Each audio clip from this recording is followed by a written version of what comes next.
नमस्कार, माझे नाव स्मित प्रसाद पंडित आहे।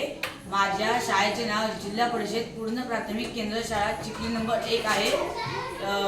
तालुक्याचे नाव सोमेश्वर, जिल्ह्याचे नाव रत्नागिरी आहे। नमस्कार, माझे नाव रामदेव विजय लाखर। माझ्या शाळेचा जिल्हा परिषद पूर्ण प्राथमिक केंद्र शाळा चिखली नंबर 1, तालुका सोमेश्वर, जिल्हा रत्नागिरी।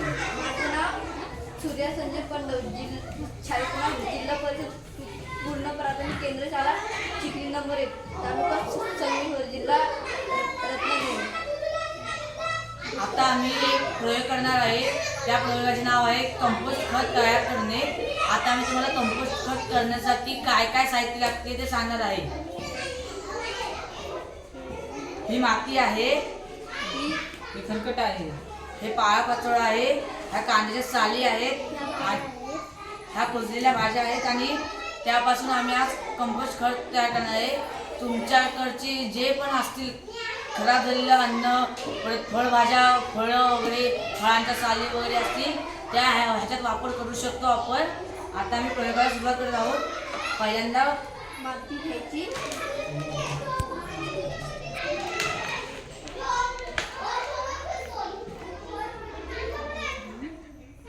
प्रथम आता आमच्याकडे आम्ही खड्डा काढलेला नसून खड्डा काढलेला नाही आहे। आम्ही आता ट्रेमध्ये घेतोय। तुम्ही खड्डा करायचा मोठा व त्याच्यात असं सर्व टाकायचं।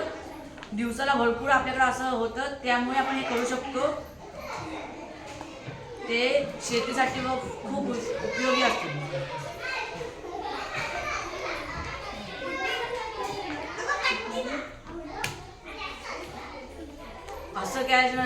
असं झाल्यानंतर आपण त्याच्यावरती खरकट टाकायचं।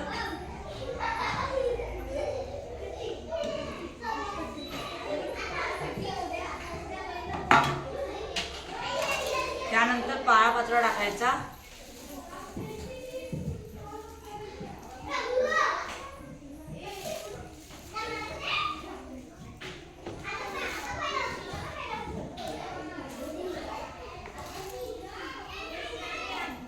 त्यानंतर कांद्याच्या साली किंवा फळभाज्यांच्या साली असतील त्या टाकायच्या। आता आमच्याकडे कांद्याच्या साली होत्या म्हणून आम्ही कांद्याच्या साली घेतलेल्या।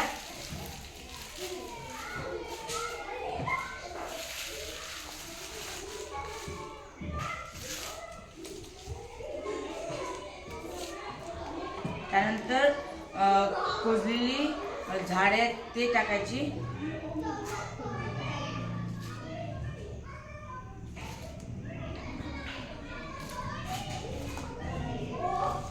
त्यानंतर त्याच्यावरती पुन्हा माती टाकायची।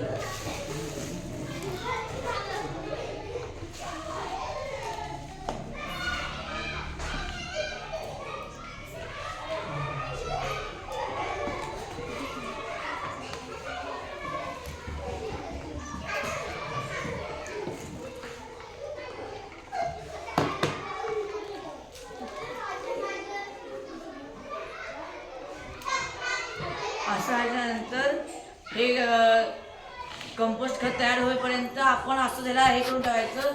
जवळजवळ 7 ते 8 दिवसानंतर हे आपण काढल्यानंतर ह्यातून जी पण असं जे निघेल ह्याच्यातून ते घ्यायचं व झाडांना परत पिकांना हे असं टाकल्यानंतर ह्याच्यातून कंपोस्ट खत तयार होते। मी घरातील ओला कचरा वगैरे घेऊन असं करतो।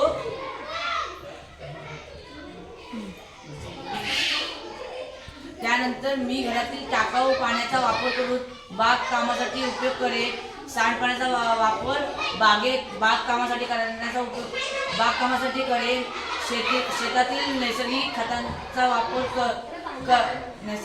वापर करीन। मी शेतीसाठी कंपोस्ट